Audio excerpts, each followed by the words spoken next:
Om Shri Sai Ram. Offering my most humble and loving salutations at the lotus feet of beloved Bhagavan. I welcome you all for this next episode of Ram Katha, and in which we are dealing with Ram Gita. So let us start this evening offering with our prayer. And as requested, please join me in the prayers. O Lord, take my love and let it flow in fullness of devotion to Thee. O Lord, take my hands and let them work incessantly for Thee. O Lord, take my soul and let it be merged in one with Thee. O Lord, take my mind and thoughts and let them be in tune with Thee.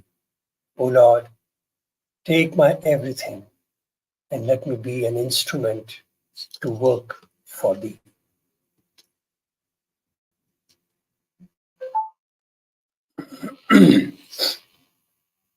Om Shri Sai Ram. Welcome all of you for this beautiful journey of Ram Gita. We have fortunate and blessed, we feel that we are given this opportunity to dwell into this wonderful message of eternal truth. And it is interesting to see how every avatar, be it Sri Ram, be it Sri Krishna or Bhagavan Baba, they all have given the same message, but customized it for the time and the audience. And today we have reached a spot in Rama Gita wherein Bhagavan shares the basic concept of Atman and takes us through this beautiful journey of how to realize it. And today we are going forward in that journey. So let me welcome my brother Ranganath Raju to this evening's discussion. Sai Ram, brother Raja. Sai Ram, brother. Welcome. So, brother Raju, we have been fortunate to continue this discussion, and we have seen how Bhagavan Ram has taken a beautiful journey, and very step by step they have explained about the Atman and the path to realization and the obstructions which may arise as we move in this direction. And today they are jumping into another beautiful topic, I should say, when Ramagita is talking about the role of samadhi and how the samadhi helps, and then different ways of actions or karma, those are involved with this. And so let us jump into the discussion straight away and see how we can look at this whole thing. So let me start off by giving a definition of samadhi as given by Lord Ram, and that would maybe give it a start for all of us. So we understand, we have a very different, general perception of samadhi, and we say when people die, they become one with that same concept, or samadhi, they expect that the equanimity of mind when it reaches. But look at how Bhagavan Ram has described it. Samadhi, a state where the manas becomes one with the Atman. And the union of manas and Atman is the state of. So it is where the manas becomes one, the union part. And he says that there are many stages of samadhis, hundreds. And then he describes it down to basic 6. And that we have already seen about when he talks about, Savikalp Samadhi and Nirvikalp Samadhi and all that. So it takes you from there. And in this samadhi, when this question was asked by Sri Hanuman, and Hanuman says to Bhagavan Ram that please tell me about how this samadhi can help me to break down this duality, the feeling of difference from you and me. How does it help? And what is the stage of samadhi in that? And Bhagavan Ram gives a very beautiful start by a definition. He says, Asti bhati priyam rupam, nam chaityansha panchakam, adyam trayam brahma rupam, jagat rupam tadodvayam. Which means existence, intelligence, love, form, and name are the five factors to be considered. Discarding name and form and being entirely devoted to existence, intelligence, and bliss, one should practice abstract meditation. So now it's becoming like a serious affair here. You know, Asti Bhati Priyam Rupam, Nama Chaityansha Panchakam. So Raju, let us start these thoughts and give me your initial feelers about the whole concept. Yes, brother. As Lord Ramachandra has explained to Hanuman, I think we should be cognizant of the fact that it is Hanuman who is asking this question, and it is Lord Ramachandra, the epitome of this state of samadhi. He is explaining this, and so beautifully. I mean, if we look at Ram Gita, it is a manual for mukti and the path towards that mukti through karma. And now Ramachandra is explaining with a lot of compassion as to what these mean and how do we overcome, what are the obstacles. Here he's saying, talking about, uh, before we go into that, uh, if you look at how Swami describes samadhi, Swami describes sama plus dhi. Dhi means buddhi, the dhi shakti, equal mindedness. And he says, what is equal minded? It is absorption into the own self. And Swami talks about mind being absorbed into the self, the supreme self, Atman. It is so starkingly similar to what Ramachandra says. This is one feature that we find repeatedly. The message is same, the content of the message is same, just that one avatar uses, because the student is very different. It is Hanuman who is listening to this, and a very evolved soul like Hanuman, since he is the recipient, Lord Rama directly gives him in few words. And on the other hand, it's like we, the duds of this age, are the recipients of the message. Swami takes an hour, in fact, to explain through the discourse as to what does it mean, and he beautifully talks about samadhi. It means, first he started with equal mindedness, and he says it's not just equal mindedness. He says good or bad, right or wrong, మంచి చెడ్డలు కూడా సమముగా భావించుచుండుటే భక్తి నాకు. That the first poem that Swami writes to his brother, that is where Swami says that considering both good and bad is bhakti. Then Swami says it's not just that, not just considering good and bad as equal, that is not just samadhi. He builds on, and he finally converges the entire discussion to samadhi means the absorption of mind into the self, which the Lord Ramachandra defines to Hanuman.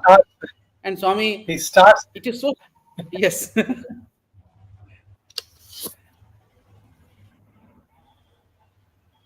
Yeah, carry on. Sorry. Yes, no, I was just saying. And then as we can see that asti bhati priyam rupa namam. I think we will, as we go further, we can go into each of these, and how both avatars have taken so much pain. I think when they say, I remember once, we had put up this drama in which we had brought a character, Swami's father. So we know of the story where Swami was beaten by his elder brother, and that night, Raju, the Swami's father, he asked Swami to kind of take him out into the dark so that he can attend the nature's call. And as they walk into the darkness, at one point he holds Swami's swollen hand, and he says, "We can sell salt and we can live, but why do you undergo so much pain?" And then Swami gives a beautiful explanation, saying, "It is my responsibility." So we were using that scene and trying to explain. And here, instead of Swami, the Venkamaraju, instead of saying that your hand is swollen uh, because your brother treated you a little harshly, here we just twisted and saying it's not only that, but I wonder that day I cried only for your hand. Pedavenkamara is recollecting that day I only cried that your hand is swollen because my elder son treated you harshly. But now I wonder, looking at the extent of the breadth and length of the message that you gave, the breadth and length of the letters, vahinis that you wrote, how much your hand would have pained, and what is this compassion? And as this character, Swami's father's character, as he delivers this dialogue, so I was looking at Swami for his reaction. Then from there, Swami looks at me and says, "Daya, ra, daya." He says, "I could." The lips he's saying it is daya. It's extreme compassion, and that is what we will notice even here. I'm sure as we go forward, we can delve into the details, but we just notice as to what an epitome of compassion is Swami. How compassionate is the Lord that He has given this essence in such nuggets that each of us can relate to and understand. As we were discussing before also, that I'm sure they must be in their era, they must have done similar kind of an, you know, grace and mercy on people. But when you look at the Bhagwan Baba's documented work that he has done, we talk about how many Gitas are there. Here I am forced to say that every document of Bhagavan that he has written, all the Vainis, are a classic piece of Bhagavad Gita. You read any Vaini, it just turns into the same message, but from a different perspective. If you take Dharma Vaini, he talks about the same Atman from Dharma's perspective. You take Vidya Vaini, he takes it from educational perspective and talks about Atman. So there is nothing which is not heading to Atman. And even Prashnottar Vaini, which seemed to me was just a reference book for certain questions and answers, that itself turned out to be a Gita in itself. So you find that, look, every avatar does it in that classic way, but the documentation which we have by avatar himself, that I think is exclusive. I'm not sure if Yes. Bhagavan Ram sat down and wrote, if Bhagavan Krishna sat down and wrote. So that is something, and probably as you are telling, that probably because the students at that time were ek parties, single party shishyas, who could memorize, understand the essence by just listening to Ram once. Here he had to repeat 100 times, even to get a sentence in our head. So probably writing was the easiest or something like best way for him. That at least he writes it so we can keep reading, and probably one day it'll enter. So it's probably the difference of students that the communication changes. So I feel that is another beautiful illustration of the avatar's compassion for his creation. So when you look at this Yes, brother. Asti Bhati Priyam, there is another section, which he says that the first three, Asti Bhati Priyam, represents, Brahman, and the Rupa Namam, this is the creation. So Asti Bhati Priyam is same as what Bhagwan would later, even Ram has described it like that. But I think Bhagwan used it as Satyam Chivam Sundaram, Asti Bhati Priyam. So that's, so it's very interesting how these words get expanded into different connotations: existence, intelligence, and love. and there he uses different words. But what do you think about that? Yes, brother. In fact, as Swami so beautifully explains, if we go into each of these words, all of us know Rupa is the form, Nama is the name. Everything that is born in this universe has to have some form or some name.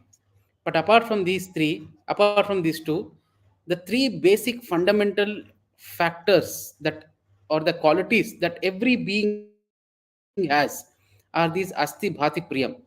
And this is in this age of our times, Swami tells them as Sat Chit Ananda.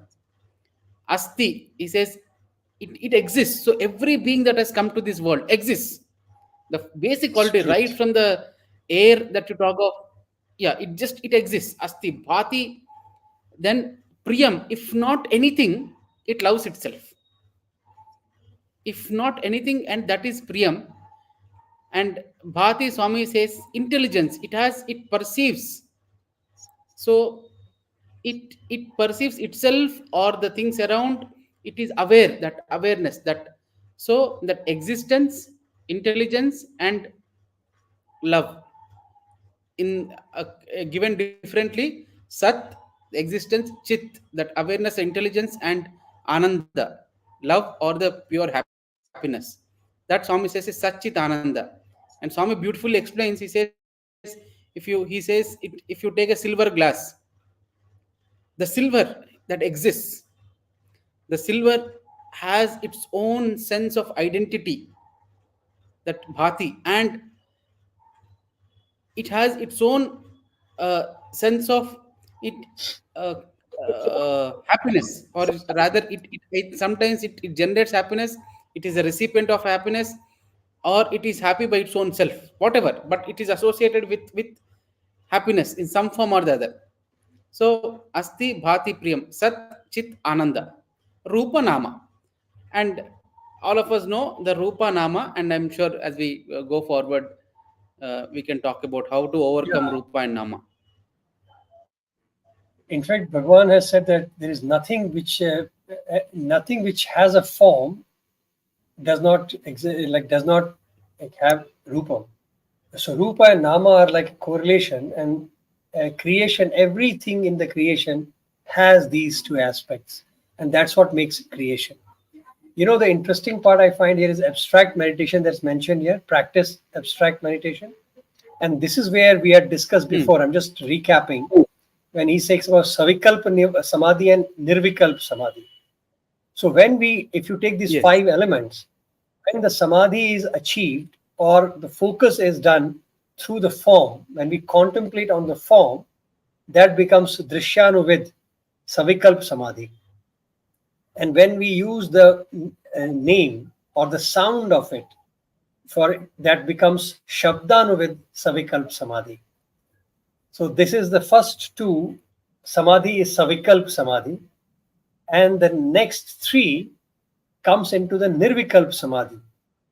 When we give up consciously, we give up association with this, the will to will, the power to will, the power of existence and power to associate.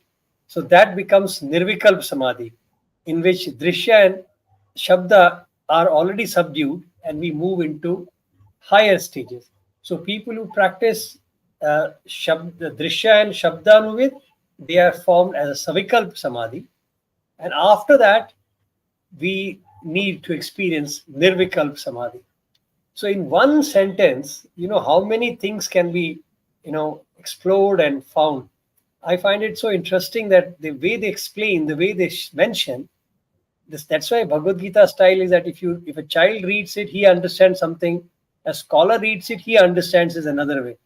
So the same verse keeps expanding and growing with each one. Interesting, right? Yes. Yes, brother.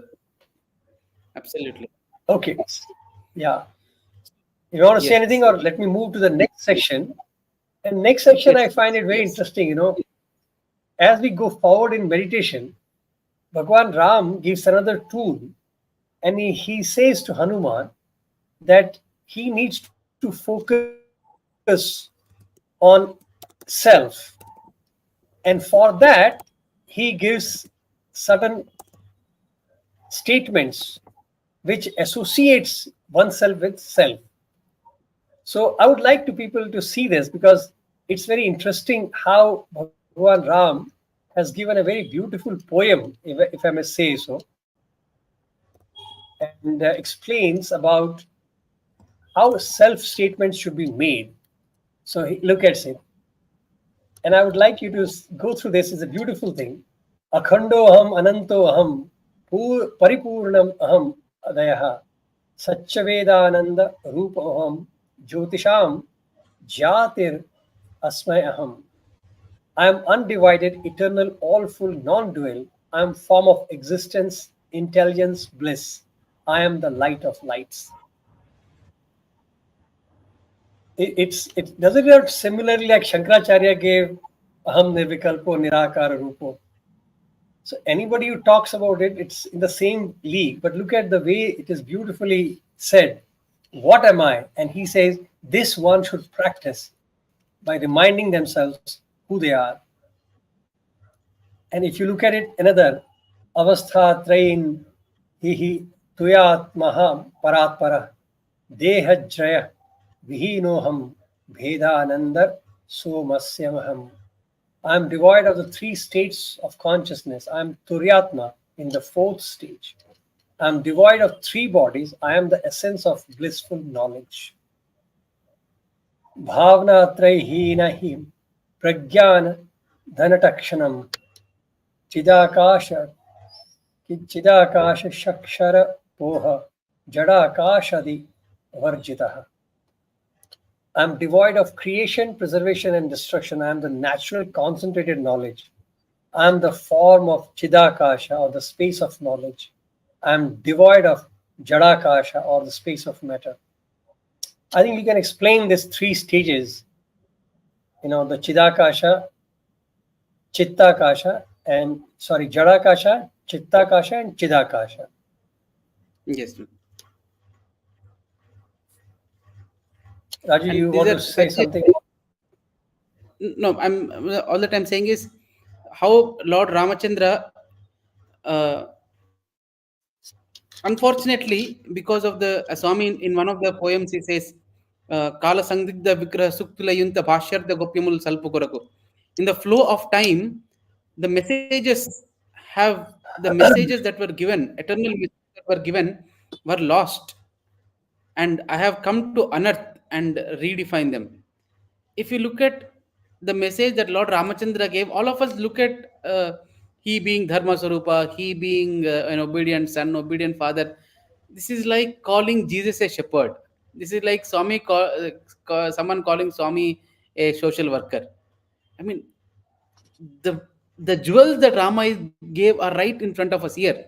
This is what he's telling us. If you want to do something which I am asking you to do this. He's saying, and he's giving those instructions. Repeat these every time. And Swami, this one drama which we had put up, and the drama name was Devudu Nadu, Panchakshari Mantram.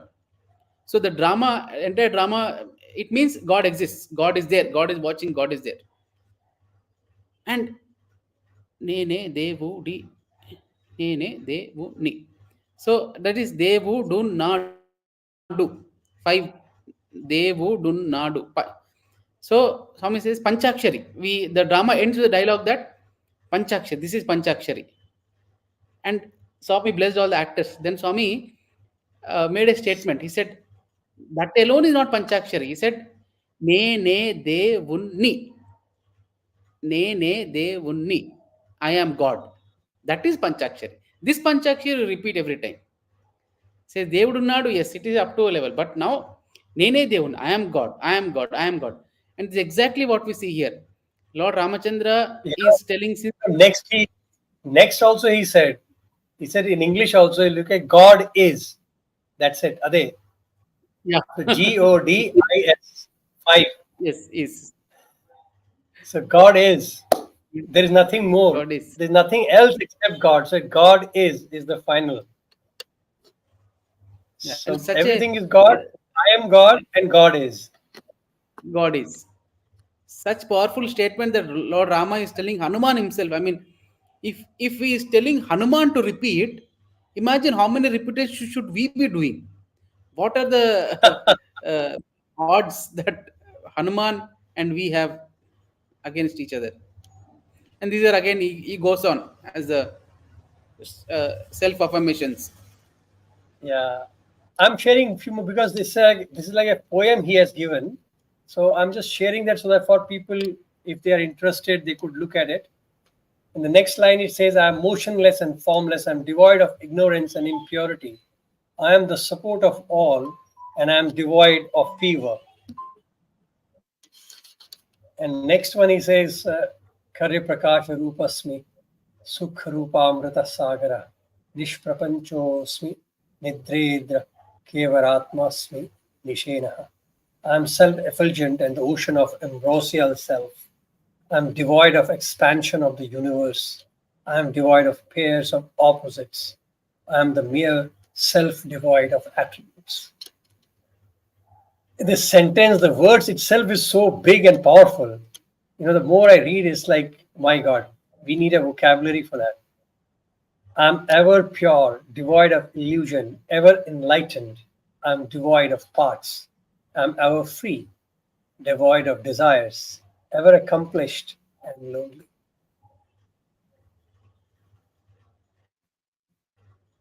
Isn't it interesting? I'm lonely.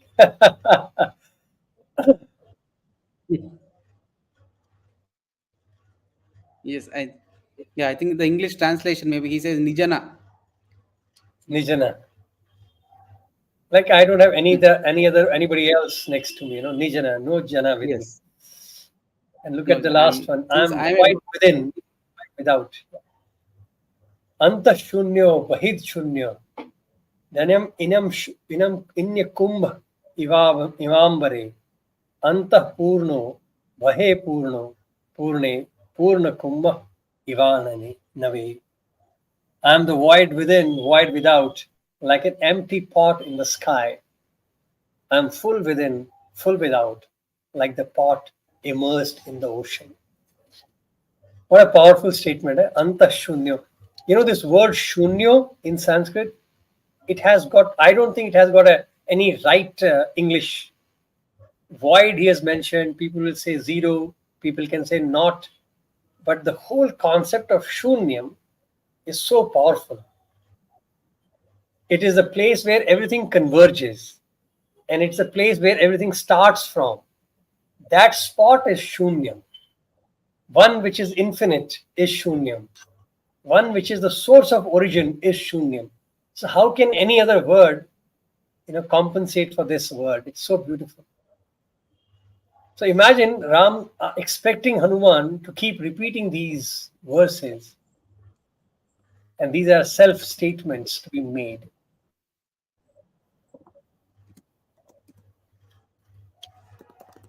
And the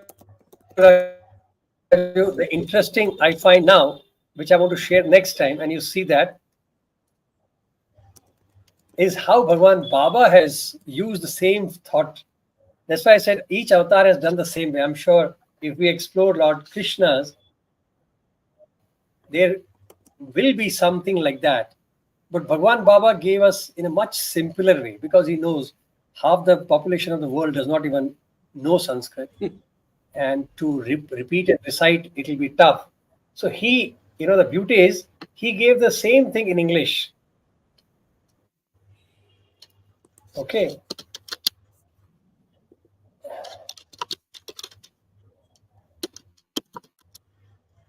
So, and I want to share that with you. Sorry, I wanted to share that with you by Bhagwan Baba. And I'm sure people who are into the Sai organization, they would have heard this as a part of bhajan.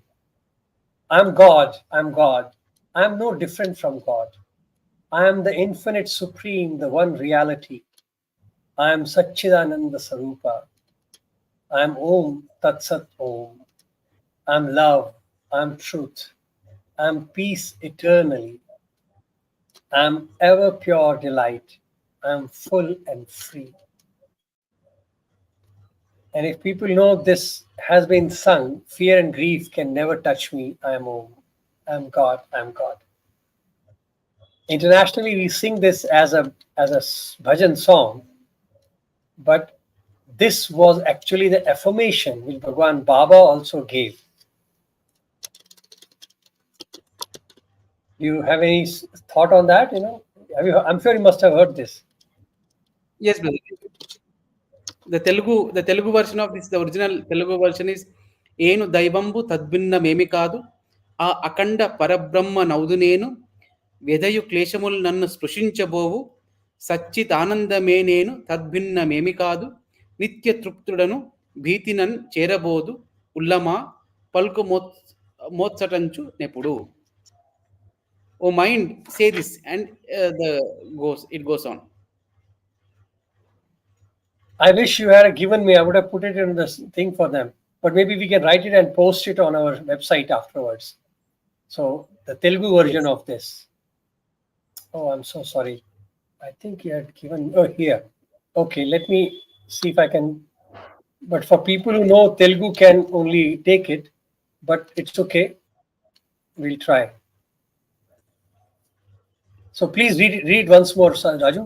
That will help for people. ఏను దైవంబు తద్భిన్నమేమి కాదు ఆ అఖండ పరబ్రహ్మ నౌదు నేను వ్యధయు క్లేశముల్ నన్ను స్పృశించబోవు సచ్చిత్ ఆనందమే నేను తద్భిన్నమేమి కాదు నిత్య తృప్తుడన్ భీతి నన్ చేరబోదు ఉల్లమా పల్కుము ఉత్సతంచు నెప్పుడు. O mind say this, what do I say? ఏను దైవం, ఐ ఆమ్ గాడ్. తద్భిన్నమేమి కాదు, ఐ ఆమ్ నాట్ డిఫరెంట్. ఆ అఖండ పరబ్రహ్మ నౌదు నేను, I am that eternal Parabrahma. Vedayu kleshamul nannu sprushunchavovu. Neither worries nor sadness can ever touch me. Satchit anandame nenu. I am eternal truth. Tadbhinnamemi kada. I am not different from it. Nitya trupturan. I am ever contented. Bhiti nan cherabodu. Fear can never touch me. Ullama palku mot. So, O mind, keep repeating this. This is the affirmation that Swami gave us in this avatar. So I'm posting it here for anybody who understands Telugu. That will help them. But it's a very beautiful poem. So from here, the English probably was translated by Bhagavan himself, and that's how he did it. So people have both the versions now.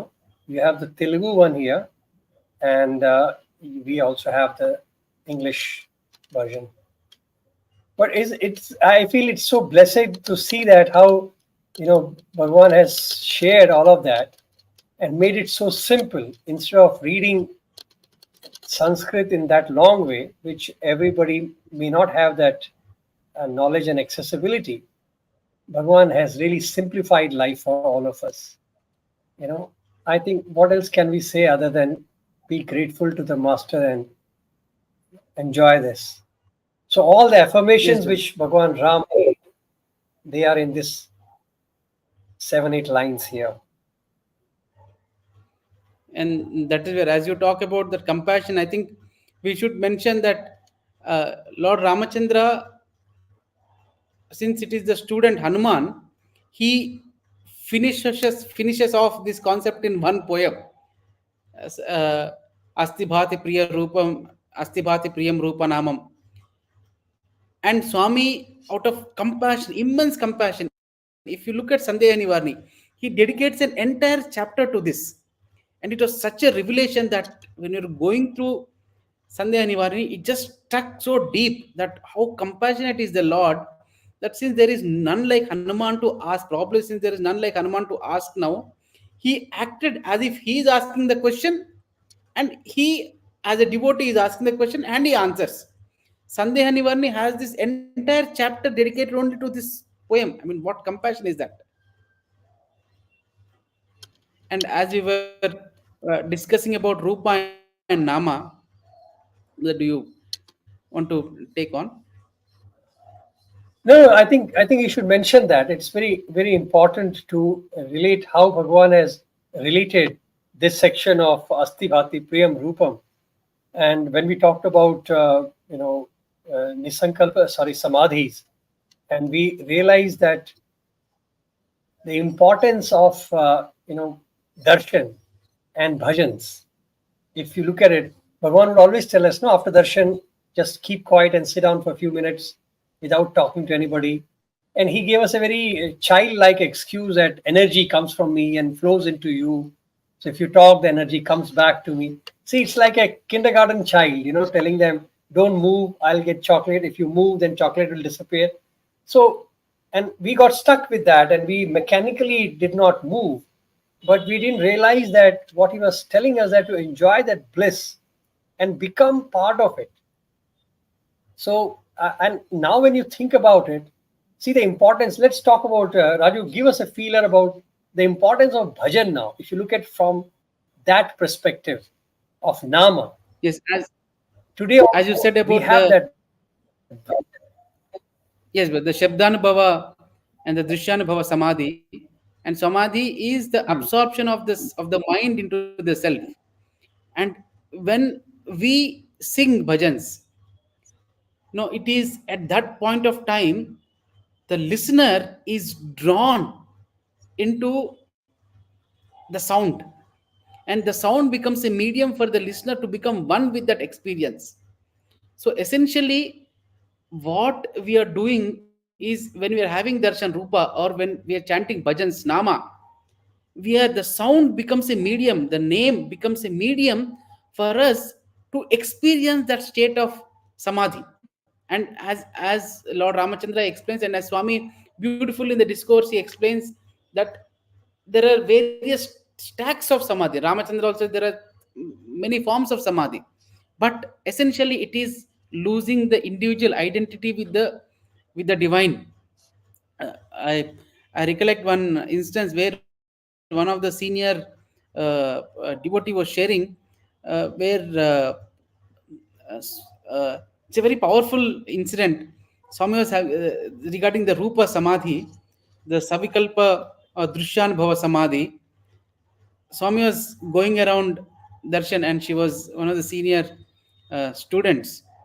So she was sitting in darshan, and Swami was right in front of her. So she was closing her eyes, and she's lost in the contemplation of Swami.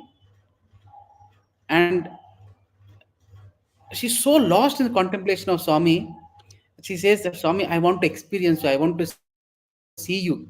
No, I want to see you right now. And Swami is going around, so Swami stopped right in front of her. She had told me recently this incident, and Swami is standing right in front of her, and she's not aware. I mean, she's not aware that Swami is standing in a physical form in front of her. She is lost in the thought that, Swami, I want to see you. I want to experience what that real darshan is. And Swami said, that he used to make that sound, and it used to be very, you'll be jolted.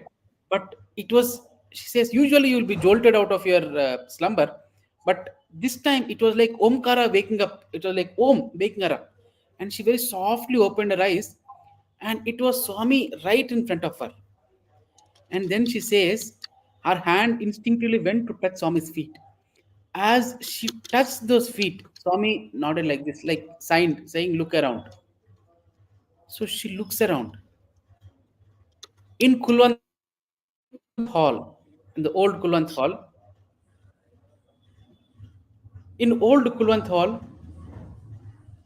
there is no other being.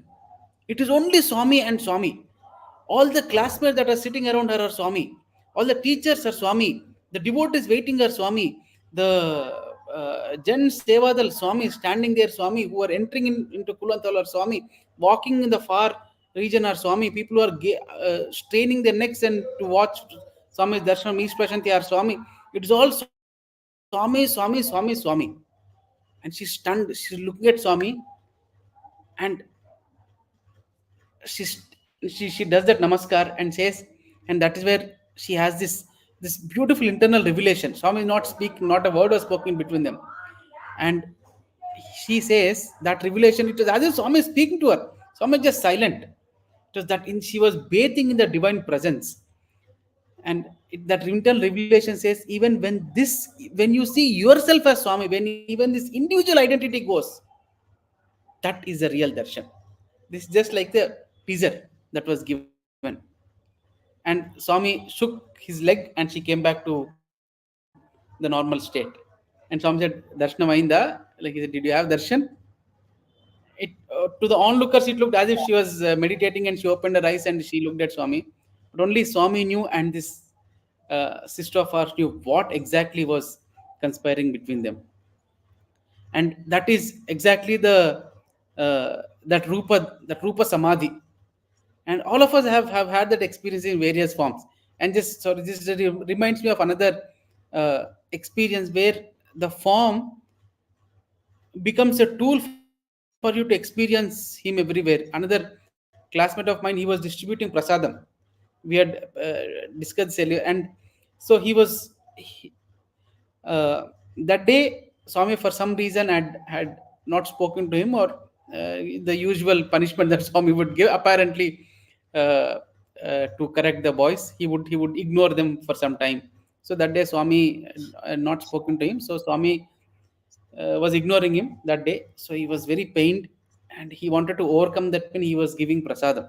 He went out and he took that basin. His hand, his hands were holding the basin. He was looking into the basin, and all that he sees were only hand that was stretching out. As I'm sure all of us who distributed prasadam in Kulwanthal have that experience. You only see the hand; they just stretch out, and you put the prasadam in each palm, and you walk forward. And he begins to put, and there's a thought that runs in his head: why do I not? Because Swami is sitting there, right behind. And Kulwant Hall was lost itself in bhajans, and bhajans were going on in a great fervor. So that Anath Nath Sai, that bhajan was going on, and then there is this inspiration that comes in. He says, Lord, every form is only you, and I'm giving it to you only. So he's not looking at the face, he's only looking at the palm, and he's putting it and saying, I am giving it to Swami, I am giving it to Swami, I am giving it to Swami. So he's as he's walking towards, as he has finished students, it's all white hands. It's all just the white hands that he sees, only the cuffling, and the white cuffling and the palm. And as he goes inside, the devotees are stretching. Now the white cufflinks are turning into color cuffs. And as going, and he sees slowly the colors fade. It is only each hand that comes up is only that it has an orange, the robe. That's all. That stretch. And he's so lost in the thought that he's just distributing the prasadam. The basin is empty, and he's lost. And someone taps him, and he turns behind. Swami is standing there. Swami calls him like this. He comes running, and Swami is holding a prasadam, and Swami gives it to him. He says, "Now take from Swami." He puts it in this boy's hand, and he's lost. And he does a pranam to Swami. No word was spoken between them, but he has been blessed with this experience. So that Rupa Samadhi is the Lord. I mean, he has simplified these things so much for us. And as you spoke about the Nama Samadhi, as to how bhajan itself as a tool connects the Lord to the devotee. And brother, as we were discussing, and Swami gives in discourse, he says that there are 24 qualities in Bhagavad Gita which are essential for overcoming this. If you find that the Rupa and Nama are obstructions, and how do you overcome? You overcome using these 24 qualities. And brother, would you mention those 24 qualities? Yeah, they are actually called Deva qualities, and then he gives them Asuri Sampada and the Devi Sampada. So this was actually given by as a Devi Sampada, and I'm sure if people who read Gita, they would know. Chapter 16, the first three verses are that. So it is Shri Bhagavan Huvacha Abhayam Sattva Samshuddhir Jnana Yoga Vyavasthitihi Dhanam Damakshayagyascha Swadhyayasthaparjavam Ahimsa Satyamah Krodha Tyagaschantiranarpaishunam Daya Bhuteshu Lolutvam Bharatvam Dhira Chapalam Teja Shama Dhriti Shaucham Adroho Nati Manita Bhavanti Sampadam Devi Abhijatasya Bharata. That's all it is. 26 qualities of Devi Sampada. So Avayam Sattva Samshuddhir Jnana Yoga Danam Damaksha Yajna Swadhyaya Tapa Arjavam Ahimsa Satyam Akrodha Tyaga Shanti Apaishunam Bhuteshu Daya Alolutvam Mardavam Hira Achapalam Teja Kshama Dhriti Shaucham Adroho Nati Manita and Nati Manita. That's all it is. There are 26 qualities. Please carry on. Mm. Yes, yes. As you had explained, and Swami in that discourse, he goes on to say that there is this anecdote that Swami talks about as to how desires are very dangerous. It's like the weed. You pull out a weed, another weed comes in its place. And Swami says, but there is one powerful. The farmers do plant one powerful weed, which basically kills all other weeds. So they plant that weed intentionally in the field so that it sucks away water, and it alone grows, killing all other plants. And then farmers finally just pull out this weed and throw it away. So Swami says that weed is God. You have the desire for God. So that weed in your heart, and that weed sucks away all other weeds. Only this plant, when it is required, Lord even pulls away this particular desire. So, and Swami says, when you mix God in everything, as you had recited those 26 qualities, when Rupa and Nama become obstructions, then you need these 26 qualities. And I'm sure we have heard these qualities and they sound quite tough. But Swami says, when you wrap even this Rupa and Nama with God, with love for God, even they become instrument for you to attain Samadhi. That's exactly what we are discussing till now. Rupa, it is the form of the Lord, the form essentially. But when it is wrapped with the love of God, when you look at Swami, you don't look at a form, you look at God. And that idea itself takes you into Samadhi. And when we sing Nama, that bhajan, we don't call, we don't call out names. But when you call out Swami, Sai Rama, Krishna, Rama, it's added the flavor of God, the godness, and that becomes a tool for Samadhi. And Swami, in the discourse, he beautifully ends saying that when you attach God to everything, it actually becomes a blessing. And anything and everything becomes a blessing, provided God is there. The greatest curses are turned into blessings when God is added. And that essentially is what Swami has actually proven to each one of us. The darshans, the bhajans, and brother, as you were discussing the other day, the great responsibility that the bhajan brothers who sing, brothers sisters who sing bhajans, they're the yogis who are enabling that samadhi. See, if people like, if we start thinking about this line, that whatever we are doing is not only for our own self, but we have been used by God as an instrument to, enhance this union or samadhi for others. Such a great offering it will be, you know. And that is a probably Bhagavan is to give so much of importance to the singers and musicians and everybody, because they are not performing for themselves. They are actually, it's very easy to connect for them, but when they connect, they help others to connect. And that's why music is such a beautiful divine blessing to have. And we keep, think we have all experienced it. And it is so easy to go into, blissful state in a bhajan. Okay, so let us take a jump from here now. And Hanuman, Bhagwan Hanuman changes the gear and he asks Lord a very different question. Because till now we have been seeing that, you know, Manas needs to be one with the Atman. And for that, we need to do actions. And as long as there is a body, the body is called Kshetrajna, Sharira, whatever. There are so many names for this body, and that all names connote action, activity. So Hanuman asks Ram a very different and pertinent questions.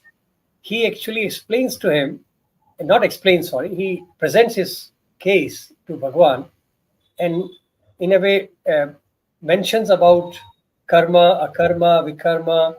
And then he says there are obligatory duties which don't fall into that category.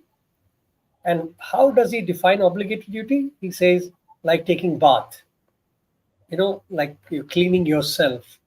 So there are many things which you do which are not part of ashram vyavasthas. You know, it is not that only Brahmins need to take bath and Kshatriya doesn't, or vice versa. But the fact is, they are obligated duties which everybody needs to do for general upkeep and all that. So then his question comes that people who are on the path of Brahmagyan, or those who have attained any kind of samadhi, that state, because when you are in thinking of God's name and you want us to chant continuously, then if we skip obligatory duty, is it okay or is it sinful?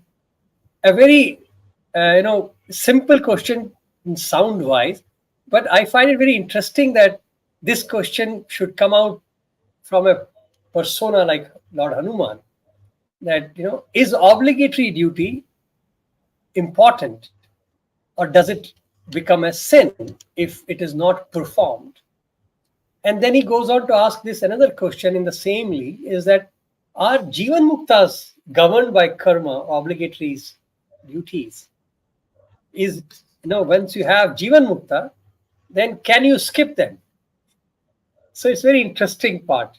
So before I share what Bhagavan Ram has said, let me get your feeler on that. And I open to all the viewers of ours. Please do join us and share your thoughts, because these are very interesting topics. We are also learning as we go forward. So if you have any thoughts or questions, please feel free to share with us. Okay, Raju, carry on. Yes, brother. I think uh, uh, we should. The Lord is so compassionate that I'm sure all of us have had these instances where I remember, like, one of my senior brothers was saying that that they had to do the sweeping duty and hostel cleaning duty. So he would on those particular days he would pick up meditation and say, I'll be meditating these hours, so you please don't disturb me, allot this duty to someone else. So essentially Hanuman is asked, and we have had this moral obligation, like, you are the room monitor, you don't know should you give him or not. If you don't give, warden would scold you. If you give, then you are actually obstructing his uh, apparently meditation. Now, that moral dilemmas all of us had, and I'm sure Lord Hanuman also would have seen at his time, during his time, all these sorts of antics of the mind being done. There's one beautiful anecdote. Before Yes, you sorry. continue, Before you continue, I want to just thought came to me. It was a similar mischief we did in our classes. Some boys would get into monam. Bhagwan would talk less. So boys started doing this, monam, which is like silence, a very strict silence in which we will not talk, and if needed, we'll write and give the answers. So boys are very strategic, and they started doing monam during the classroom.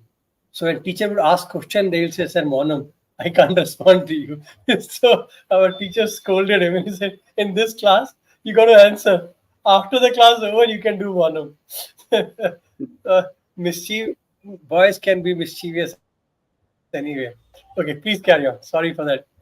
Yeah, yes, brother, and like, as we were saying, I'm reminded of, like, an anecdote which a classmate of mine had shared in his speech, and Swami liked it so much.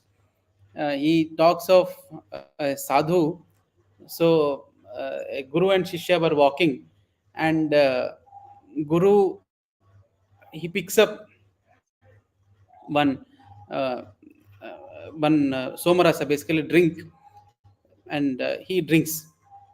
So now wine, and he drinks, and now Shishya feels, yeah, it's okay that I can also drink, because I can emulate my guru. So he also begins drinking. So guru walks few paces ahead, and there was a iron smith who is actually uh, iron is molding, and the iron has become liquid. It is just boiling. So he picks up that pot, and that guru drinks that hot iron. Now he turns to the Shishya and says, now you drink this. And Shishya is stunned. He says, I'm sorry. Uh, then Guru tells him that you try to emulate whatever is convenient to you. When you emulate, you have to emulate everything. So that is where we have to look at various actions that is done by an avatar or as a person of enlightenment. Why there is a reason as to Ramachandra beautiful explains. I'm sure as we go forward we will uncover the reason as to why it is very different. Just because someone else, so we have seen those great Siddha Purushas, someone would be smoking, someone would be having hookah, and someone would be walking naked. They were doing it for a very different reason. You cannot say that since that person is smoking, I can also smoke. Since he walked naked, I also walk naked. That famous instance of the naked sannyasi coming to Puttaparthi of the Esther years, and Swami goes to him and throws a blanket on his face and says, "Cover yourself." Only then you walk into Puttaparthi. It's a very significant message, but it is the same Lord who had actually blessed. In Satyam Sundaram, we hear this in where a naked sadhu comes and Swami blesses him profusely. And why is it that the Lord is behaving in two different ways? The answer lies in the answers that Ramachandra had given to Hanuman. I'm sure as we go forward, we will uncover. Yeah, because see, another beautiful aspect which originates from this discussion right now is in understanding the karma part of it. And the beauty of it, we have discussed before also, that the obligatory duties, whichever we mention, as you grow in consciousness, they become so natural to being that you find the people who are self realized, for them, they are following it more strictly than the people who are nowhere close to that. So, like, take for example, Bhagavan Baba. All his life, he followed a strict, stringent discipline and routine, Yes. which ordinarily we cannot follow. So, can you imagine? Like, I have heard about it. Like, Bhagavan used to brush teeth almost 4 or 5 times a day. Each time they would offer something to him, he'll go inside and quickly brush and come out. So it is not that he was, he required it. His dentures were perfect till the end. And the beauty of it is that he was teaching us a format of life. So if you look at him, he shaved every day. He did couple of times brushing, and look at his dress. Look at his everything was done with meticulous perfection. So if we think that today is Saturday, let me not, clean up or shave and all that. So I look at Lord Ram and Lord Bhagavan Baba and look at them and they wonder like, my God, they followed it to the best, to the T. Look at any of the saints who have realized they behave in that manner. And yes, there are saints who have realized, but they want to live a different lifestyle. So they have a choice to be as they like. And they are doing it for a reason, as you mentioned rightly. Some people pretend to be mad, some people pretend to be dirty, so that to avoid and repel people from coming to them who are not required. But those who have already arrived, those who are stationed in that state, and they are only in the body for the welfare of others, you find them strictly following the code of conduct. So that is a very beautiful, subtle, distinction which we realize in observing Bhagavan Baba also. And when we look at this karma discussion, this is a very interesting factor because here he talks about Bhagavan Ram is explaining to him about how a Jivan Mukta has to follow and he will follow. Not that he's obligated to follow, but he will naturally follow. And there he explains in a very beautiful way. Hanuman questions him, and it's a very interesting discussion which I have seen here. Is that when he says, when he is already Jivan Mukta, what about his karma? Does he get obligated by a karmic obligations on it or not? So, because he's detached from the body, obviously the karma doesn't impact him. So, when he does something decent, something, what we label him as good, some charity or some treatment or somebody's cure and all that, what happens to that? And suppose something which is perceived to be, like you said, he would abuse. There are many saints who throw stones, they would abuse for some reason. If that is perceived as negative, then what happens to those karmas? Because when they are doing something, somebody else is obviously getting affected by it. If a saint throws a stone at somebody, somebody is going to get hurt.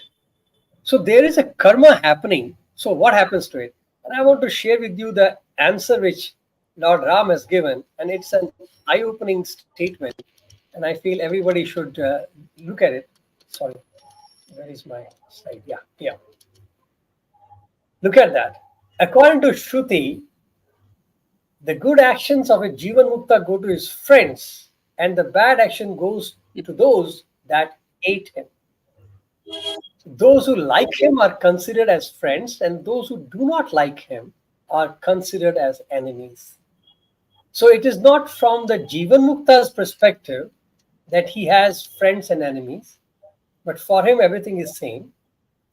But what he has explained is the people who consider them as their friends, they become friends.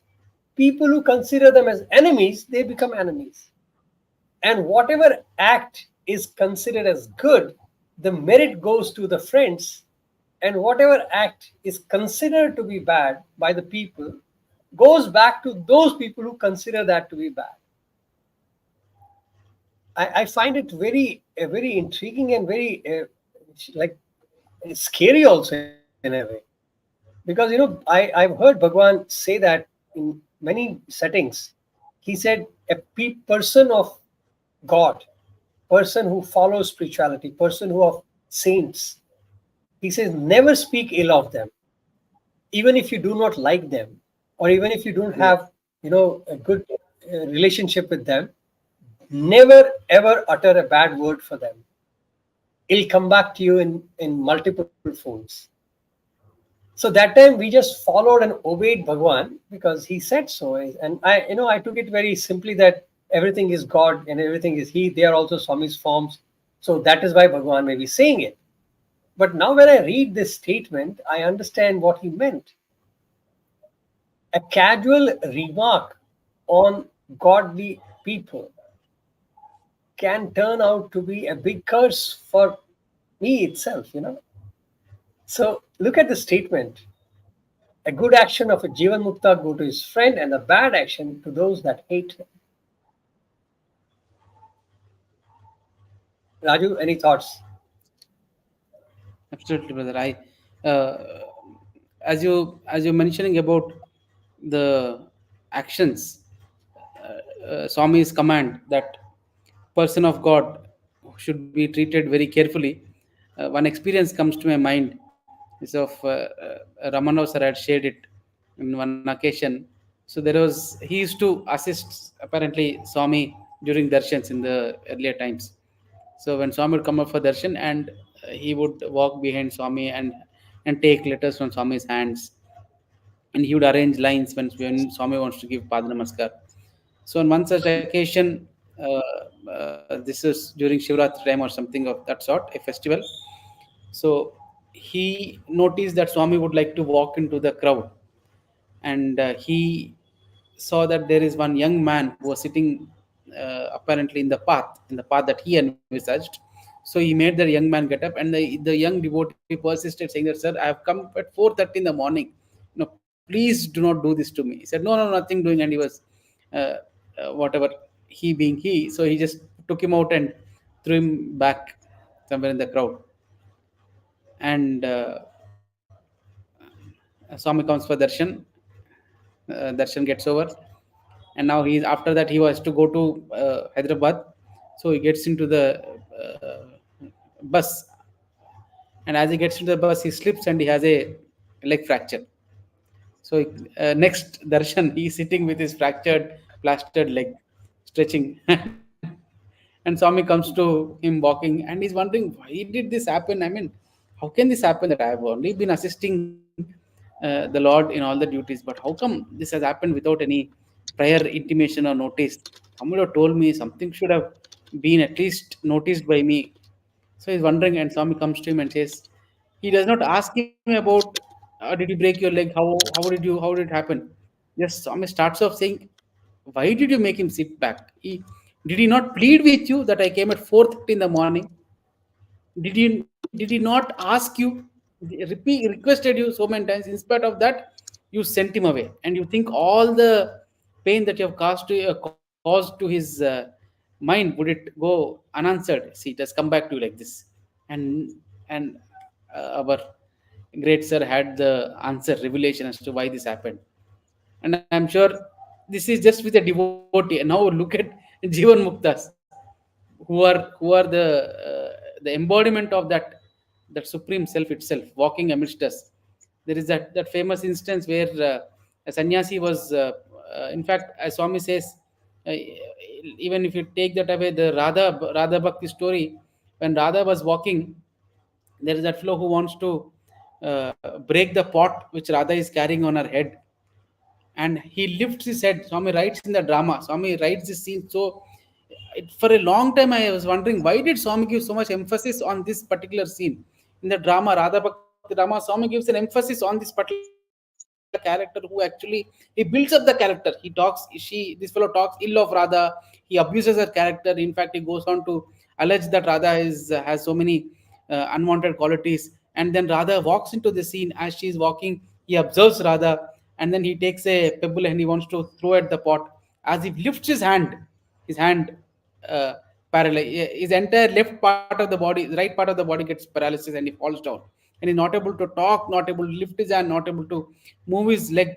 That's the scene. It, for a lot of time, it never made sense to why did Swami give. It's a, apparently, if you want to show how devoted was Radha, Swami would have given that particular reason. But there is a deeper reason. Now, after reading Ram Gita, it makes a lot of sense to me that Swami was very indirectly, he, in fact, there's a dialogue after that. He says, Bhagavatadulanu Bhaktulanu Bhagavatadulanu Jivan Muktuలను. And I was wondering that time, why did Swami use the Bhaktulu Bhagavatadulu? It makes okay, they're rhyming. But in that, why did he use the word Jivan Mukta? Jivan Mukta Balani, he goes on to say that who try to harm them even before the thought crosses the mind, crosses their mind, in turns into an action, that it comes back to the perpetrator himself.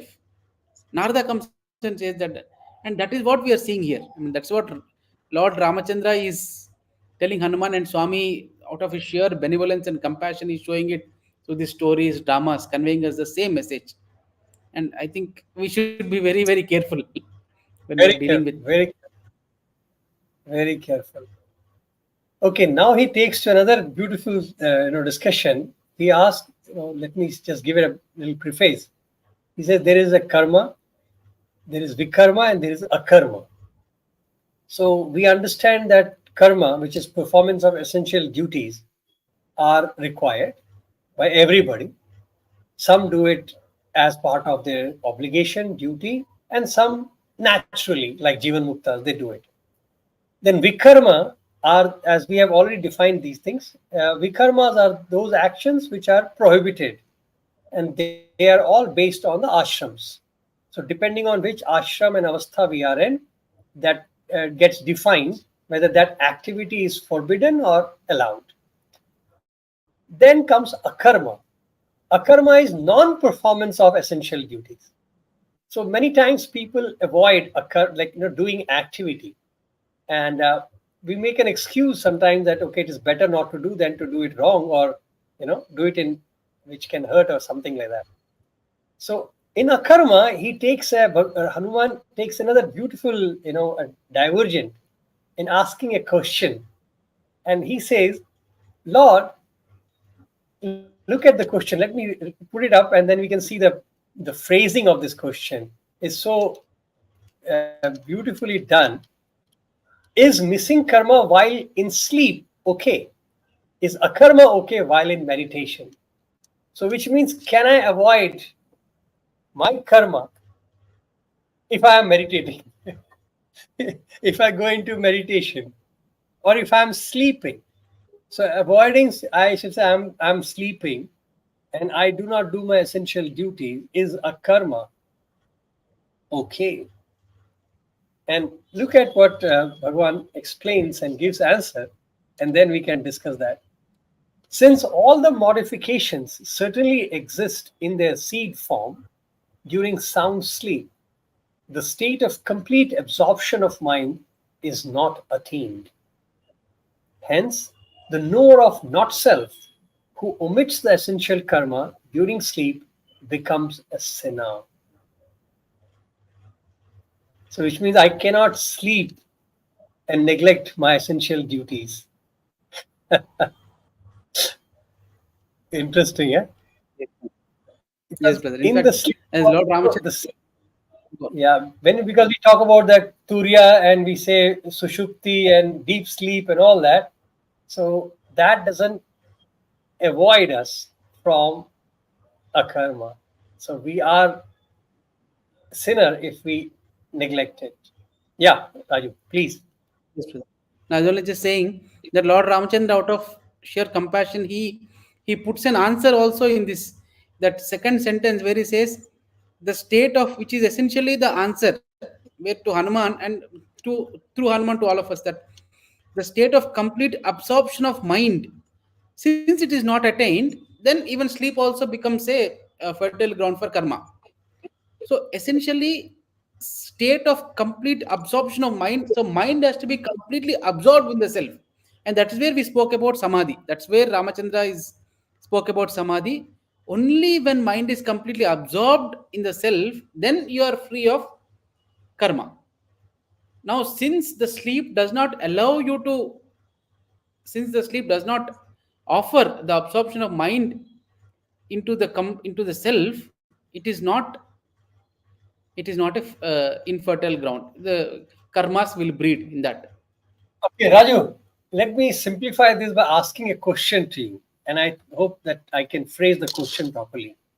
Say, for example, let's backtrack it a little bit and say Bhagwan Baba was giving a discourse. And at the same time, I have an obligatory duty in my work or wherever. So if I go to sit down and listen to Bhagavan's discourse,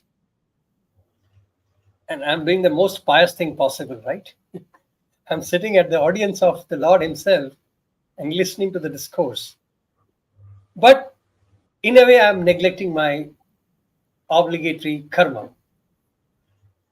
Is that okay? Or will I Yes, be. How do you yes, brother. understand? How do you look at it? Yes, and such a such a beautiful question. There's this Swami had gone to hospital, Bangalore hospital visit. So the boys, he was supposed to be operating, holding some machine. So he had come down to have Swami's darshan, and Swami is walking across. Swami comes in front of this boy, and from the point where Swami is standing, he looks up. He can see the window, the room in which this boy is supposed to be operating that machine. So Swami looks up at the window and that machine. He looks at the boy and says, "If you are here, who is operating the machine there?" Vikadunta akkada chesedevaru. So he says, "Swami, there's nobody. I'm having your darshan." Swami says, Go and operate." So this boy runs and Swami is a little upset, runs and operates. If we are, so that is where, if we are having the the answer as Ramachandra has given to Hanuman, we can use that, that when we are doing this, the state of mind is completely absorbed in God, then karma does not. Even I forget, I'm so lost in discourse, nothing will happen. And Swami, and that is where Swami also mentioned. Swami mentioned that Kumbhara story where that Kumbhara, the kid, he's lost in God's name. He's lost himself so much that his kid, the toddler, crawls into the mud, and they would stamp the mud to ensure that it is smooth for making the pots. So this kid walks into the mud, and the toddler, father being unaware, he's so lost in the divine ecstasy that he squashes this kid also. He just pulps him down. He stamps him down into the mixture of mud. And when his wife returns with the pot of water, she realizes the horrendous task that this her husband has committed. She shouts, and he comes back to his senses. He looks at his own feet that have crushed the kid into the mud. The kid is gone, is mixed with the word, and he cries out to Lord Krishna, and Krishna gives him back the kid again. The kid comes back alive. So there, that is where ananyas chintayanto mam yajana paryupasa tesham nityabhayuktanam. When this mind is lost completely, then you're free. So if I am attending the discourse with the guilt, then in some sense, I think that dharma has to be considered, or rather, as Swami Ramachandra is so beautifully telling us, that if it is an obligatory duty, yes, I think it has to be attended. I'm recalling, as you said this, I'm recalling during our student days when he would, you know, we would go for darshan in the morning, and many times we had to come back for college or for some work. People had to come for, teaching. Somebody had to go for work and all that. And they are sitting in the bhajan hall. And there are occasions when Bhagavan would come out before bhajan and he would not go. He would be continuous sitting there. So say bhajan is at 9 o'clock and Swami would come out at 8:30. So originally boys would normally leave the bhajan hall by 8:50, so that the bhajan, before bhajan starts, they can leave and they can attend their duties. And so they would enjoy that 20 minutes, 25 minutes with Bhagavan in the bhajan hall. Now there are times when Swami would be talking from 8:30 onwards and he won't leave and the bhajan would start. And when the bhajan starts, then you can't leave anyways. So you are stuck. And that time Swami is sitting on the chair and you are sitting there and you're wondering, now, how do I reach college? How do I go to my work? And you cannot get up and Swami is sitting. And I have seen Bhagavan would leave the bhajan hall just for a few minutes, giving us that excuse to get up and run. Get up and run. Because you know that when Swami is sitting there, you will not have that guts to get up. And it's disrespectful unless he himself says go. So you have to wait. And there Bhagavan would just leave so that we can go. And there are occasions when the people have been lost so much in Bhagavan or in discussions that they have literally forgotten that they are supposed to go. And when they rush back and they realize that nothing has happened, things have happened automatically. And there are stories in which Bhagavan has taken the form of that person and performed those duties when the other person was stuck with Swami and is lost with Swami. So I would second your thought that, just to bring it down, and you can give your own more stories. I think the stories are much easier to comprehend. That Akarma is not allowed. Even in his physical presence, Akarma was never allowed. The only time we could forget was when we have forgotten our own self. When that state Yes. or any activity in that intention is done, that we have forgotten the intent, then only he would forgive. Otherwise, though, you got to hear some music. I'm sure at every stage of Yes. our students' life, people would have enjoyed it, or every stage of any devotee's life, people would have realized that akarma is not an option given to a sadhak. Yes. So it's very interesting. Like the differentiation is very sweet. Yes. That when you're And that's lost where, in thought, yes. Sorry. yeah, carry on. That's where I think, yeah, that's where I think that unfortunately over uh, the Western, if I can use the word, the the the immature mind of humanity has viewed job as empowerment. But if you look at Sanatana Dharma, or if you look at our ancestral heritage, very clearly they say that, and Swami uses this word, he uses this sentence in a discourse. It never made sense for a lot of time for me, but not not that I understand the purport of it entirely now, but it makes some bit of sense to me. That Swami says, chittasya shuddhaya karmane, says the tool to cleanse your chitta is karma. unfortunately, job alone has become, job is looked at as an empowerment, and it has got the fancy imagination of humanity for last 300 400 years. But it is not. Job alone is not. Every action that you do is a tool to cleanse your chitta. That is why no activity was higher, no activity was lower in our ancient society. If you go to that famous Matanga Rishi's story, where Mother Shabari she's a young girl and she's waiting for Matanga to be admitted into the ashram, but she is hesitant as to how he would be receiving her. All that Shabari does was to sweep the roads that Matanga Rishi would walk in the morning. She would just clean those roads and keep them tidy and free of all the thorns and bushes, so that the sage would walk. And following the sage are his disciples, who are walking with him, who are discoursing those high end, the high end philosophies of the self and the non-self, and the discourse would continue for hours, and they're unaware. They go bathe with the rishi, come back, and it goes on for years.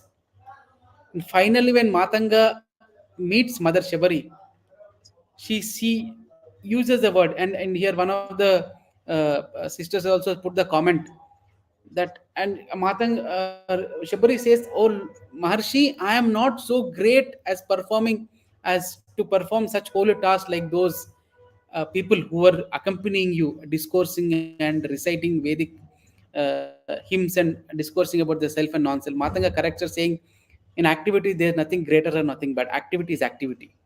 The karma is karma. You have done the sweeping the floor is as pious as discoursing the self and non-self." That is where we see Swami also.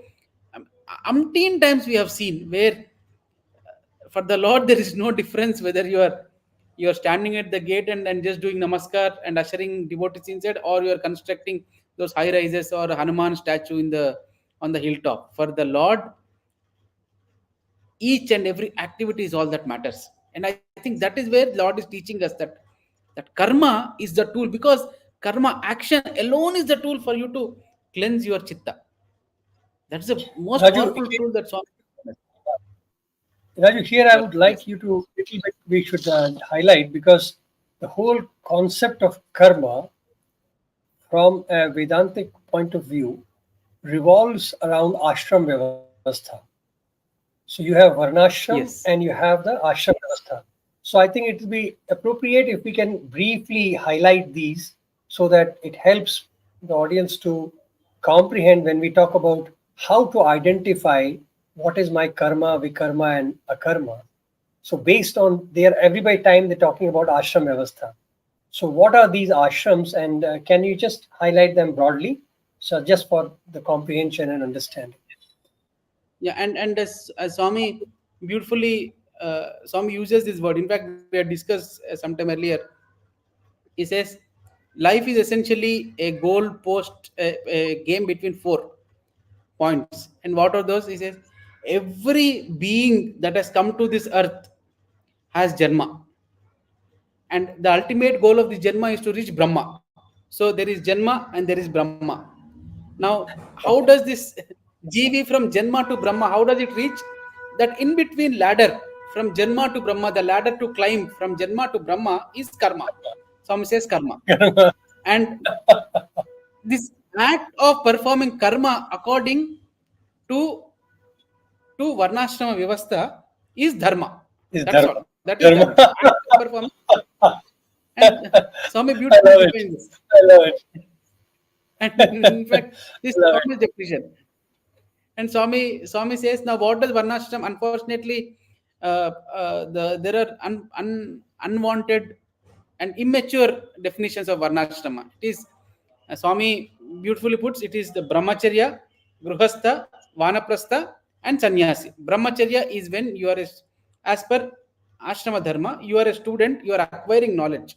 Gruhastha, you have now become responsible for your progeny. You have now creating progeny to take this forward, to take this knowledge forward, and you're also creating wealth so the society sustains Social itself. responsibility. Yeah, social, yes. And then Vanaprastha, You are now mentoring the next generation, and at the same time you are devoting half of your time for your own self, for the emancipation of your own self. A point of time emerges in your life where you realize that you are no more, your mentoring is not required, your presence is not required, you cut away. So that cutting away is not just cutting away from family, it's also cutting away from your identity, where you say that I do not belong to any place, I do not belong to any family. In fact, I don't exist. So that's why they say the sannyasi, when he's entering, he gives the tilodakam, he puts the shraddh to his own self, and then he takes over the sannyasa ashrama, where he has given up his own self. That is, you are dedicating your life to the attainment of higher self. So that it is the student life, brahmacharya, grihastha, vanaprastha, and sannyasa. This is based on the age, on the life stage. Now, if you look at the occupation, and so it's our ancient history heritage is so beautiful, Sanatan Dharma, that it classifies on the basis of occupation. People who are Brahmana, Or Kshatriya, Vaishya, Shudra, the four Varnas. aptitude. You can say aptitude Sorry, brother. better. You can say aptitude. Yes, yes, yes. Yes, brother. So, I mean, would you explain the Brahmana, Kshatriya, Vaishya, Shudra?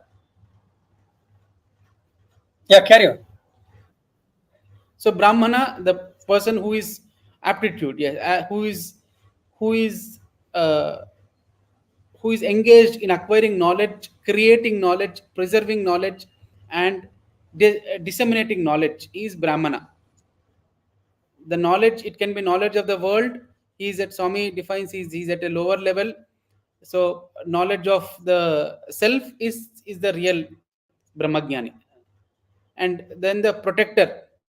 So Kshatriya is the protector. He protects. He lays down systems. He lays down procedures, processes. He lays down things that should happen in the world. He sets right, wrong. He sets good, bad. He ensures that there is Governance. smooth functioning of the society. Is Kshatriya order. And Vaishya, the one who ensured that all the needs are met through his intelligence and through his efforts. So, for example, Brahmana needs, for disseminating knowledge, he needs a laptop. So, someone creates a laptop, and he ensured that the chips are there, there is entire supply chain, and and things are in place, that there are enough people who to produce it. He is the uh, Vaishya. And the one who uses effort, physical effort, to ensure that the needs are met is a Shudra. Yes, brother. Sorry. No, actually, I just wanted to add here. I was reading Anand Ramayan, and there I have been like we get the reference of Vaishya quite often, and the reference gave me another dimension of Vaishya is that unfortunately the word Vaishya today is used in a very derogatory manner. So that's why if somebody says I am Vaishya, it becomes very appalling and hurtful. But actually, Vaishya determines the people who are into a creation of social norms, of business, of entertainment, of any kind of those things. So all the artists fall under Vaishya, all Beautiful. the business people fall under Vaishya. So, and imagine Ram's contingent had a large number of Vaishyas around with him, walking with him. They would perform for Ram, they would serve Ram, they would be all around it to entertain the guests and everybody. So it was not a derogatory thing that somebody has to be, today it has been connoted. So Vaishya category is the business, entertainment, all the needs that way. And Shudras are the one who are service oriented people who want to facilitate that all the three varnas on top they can function themselves properly and to assist all of them. That was the job of Shudras. So they become Beautiful. assistants of Brahmanas, they become Kshatriyas and Vaishyas assistants. So they are supportive staff of all the three branches. So they were having very much equality in the society. There was never a discrimination based on that. And everybody's need was important. A Brahman could not do without Vaishya or without Shudras. So everybody was very much intertwined. And the beauty of the structuring which I was reading and I could gather was that it was interchangeable. So a Shudra and Vaishya can change themselves to become Kshatriya, Kshatriya can become Brahmin, or Brahmin can become Vaishya. So it was never a kind of a very hardcore defined element. So it depended totally on their aptitude and the need of the hour. So when there was a need, the whole country could become a warrior and they would become Kshatriyas. We know Parshuram took up arms, so a Brahmin could become a Kshatriya. So there was a very beautiful synergy. And the reason for that I found was that education was the beauty. So education was never given based on these classifications. Education was given as one holistic message of Atma. It was an Atmagyan. And based on that, everybody picked up based on their aptitude. And based on their aptitude, their Varnas were defined. And then they were thrown into ashrams. That, okay, since your aptitude is this is your Varna, and this is your thing. So a Brahmin who has that aptitude of high intellect, they could finish their whole curriculum in 12 years. See, suppose what we do in 23 years, they could do it in 9 or 12 years. But a Shudra, on the other hand, may take 16 years to finish it. So it was okay because ultimately the importance was that you get the Atmagyan. Whether it takes 12 or 16 years, it did not make to the society. They were not looked down or looked high on that, but their responsibilities changed. So if you are Brahmin, you must have that aptitude of detachment, of giving up, tyaga. They had to not be possessive about their wealth. So that was a strict norm for a Brahmin to live by. And then Kshatriya had to provide. They could not give away their right and their responsibility to take care of everybody and give them that conducive environment to learn, to serve, to do business, to entertain.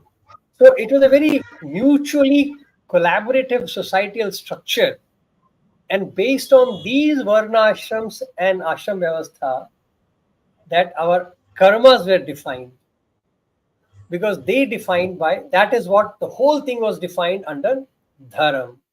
So dharam became a big umbrella which gave us these classifications, this categorization, these to-do list, so to say. And the goal of all dharma was, as Bhagavan, I would say, repeat that. I love that analogy of Bhagavan, from birth to Brahma. Repeat that thing again, Raja, it was fantastic. Janma to Brahma, the ladder is karma, and following this is dharma. So Dharma. Janma, Dharma, Brahma. Beautiful, eh? I think Beautiful. I don't think I've never heard any simpler version of explaining what dharma is. Yes. And in fact, Swami also he uses the ladder. He says, first you start with vikarma, you're performing action, but it's all bad. You don't know the domination of the self is high, and it's all vikarma. And then slowly it becomes sukarma. It becomes good action. Then you do action for the sake of action, nishkama karma, and then sarvakarma bhagavad prityardham. Now you're doing action to please your deity, sarvakarma bhagavad prityardham. And then there Swami finally says karma sannyasa. Finally, when you realize that there is nothing else other than you, karma begins to cease as action and it becomes your nature. Like as someone put Aditya Hrudayam, the sun god, it is the nature of the sun to give light. So it is your nature to do karma.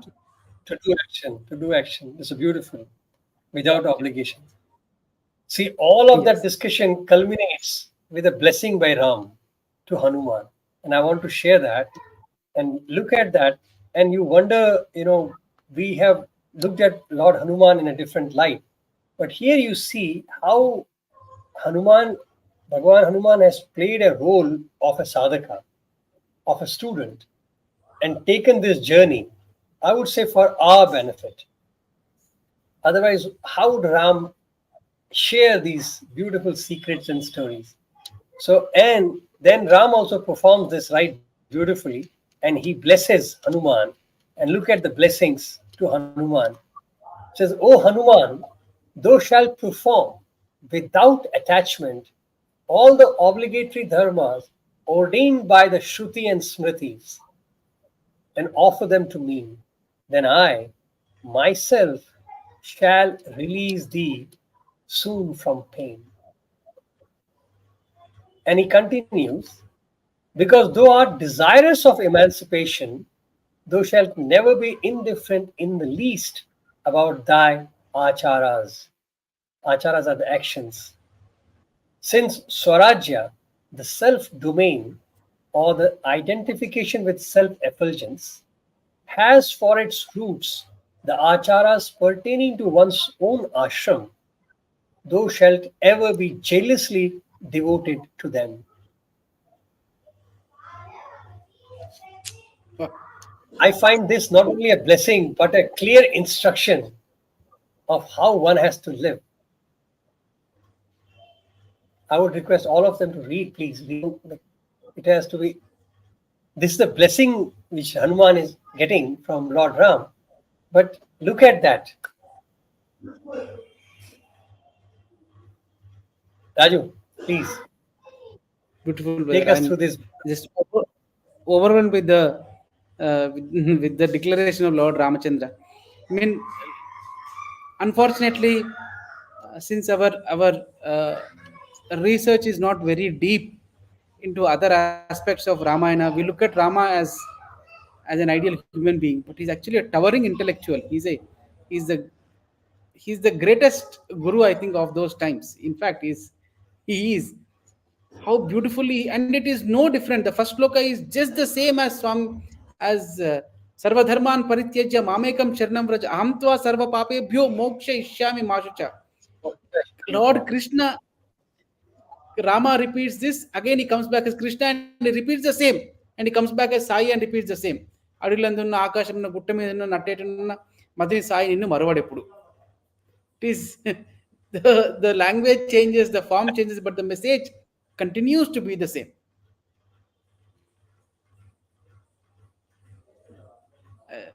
I And think even the keeping in second mind that line, second, obligatory dharmas ordained by Shruti and Smriti and offer them to me. yes. Wow. Yeah, carry on. I was only saying even the second paragraph where Lord Ramachandra is giving a direct instruction to Hanuman. He says the the root, if a Swami in under discourse he says, if the root if the roots are not taken care, then the tree, the flowers can never ever be attained, which all of us know. And he says your action, your intention, that is the root, and the Brahmagyana is the tree. So all of us, like I've heard these uh, arguments from my own classmates or my own brothers, and I'm sure all of us will have this. I'm just for few minutes I'm just looking at this mobile. Now for just 2 seconds I'm looking at this nonsensical thing, and just for few seconds I'm just entertaining this particular argument in my thought. Let's say for example we do this. Ramachandra is so clear in defining there is it is not about how many seconds, that action is the root for your Atmagyana.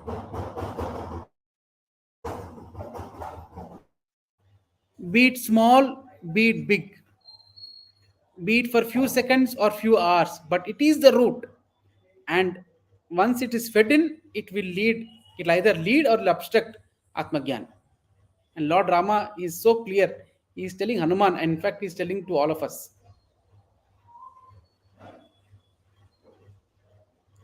But look at the words.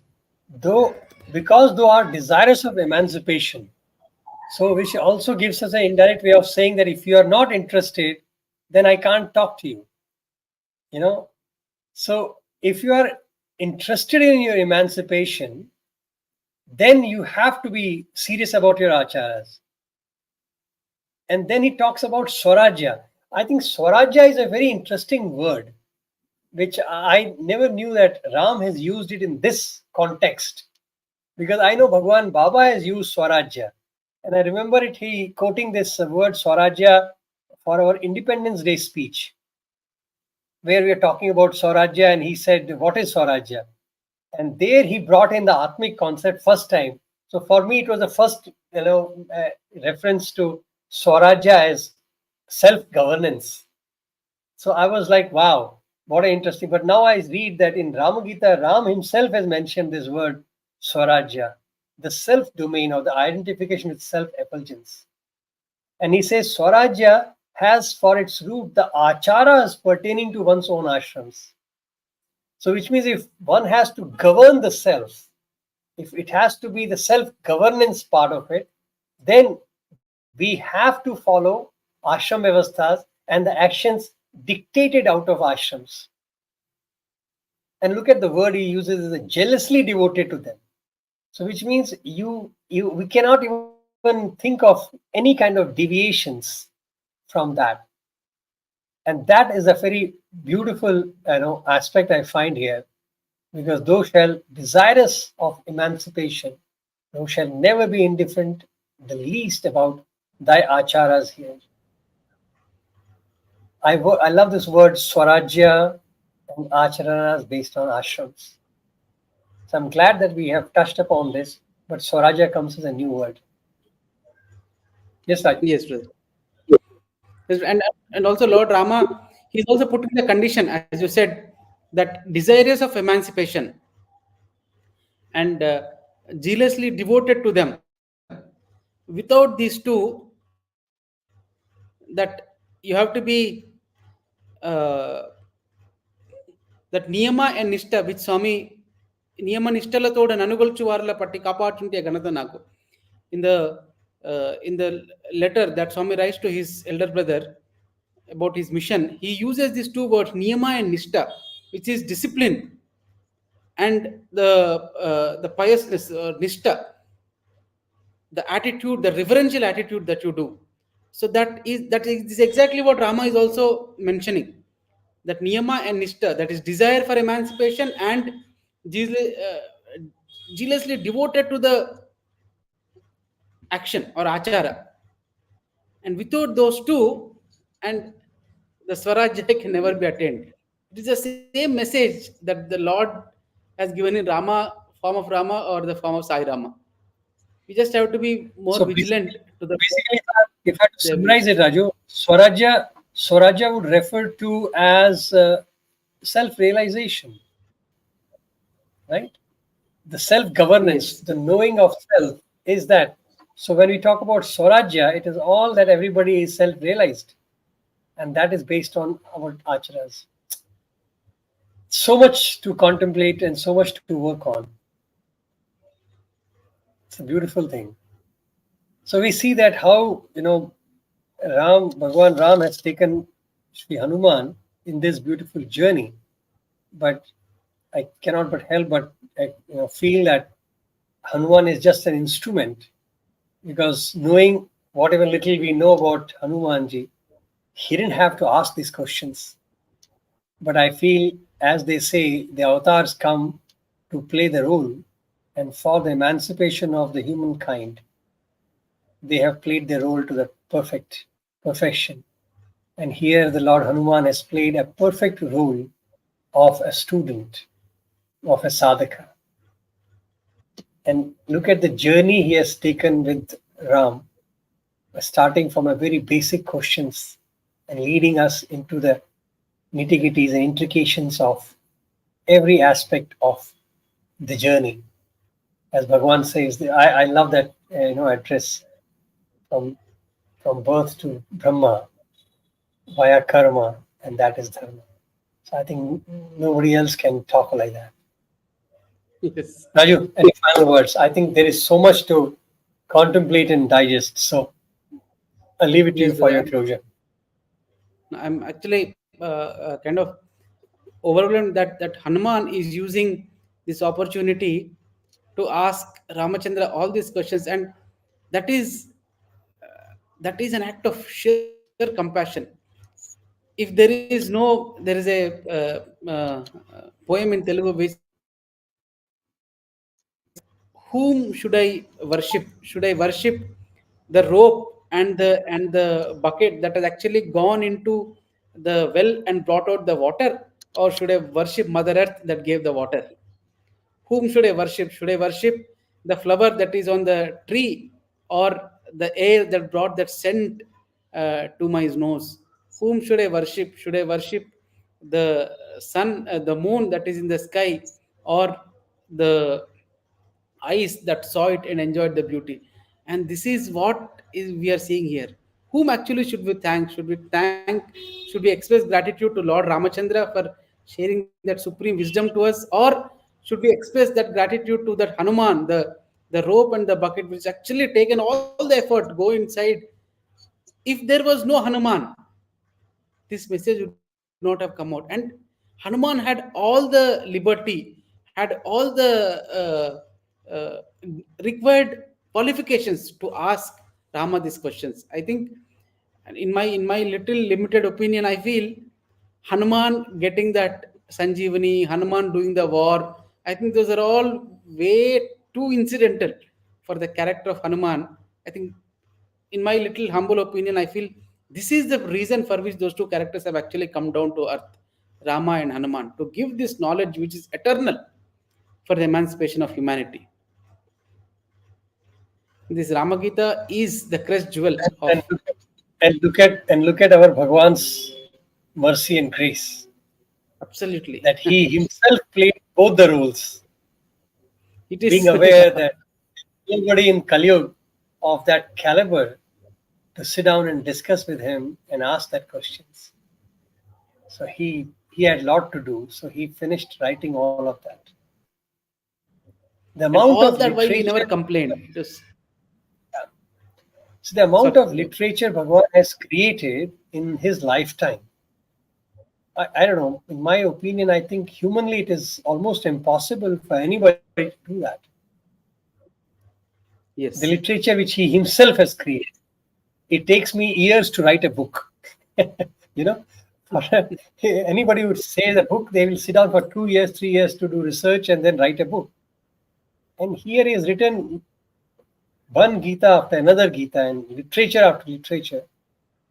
And that literature, I think humankind can take the full, I think all the yugas, and still they won't be able to, get a sense of it properly.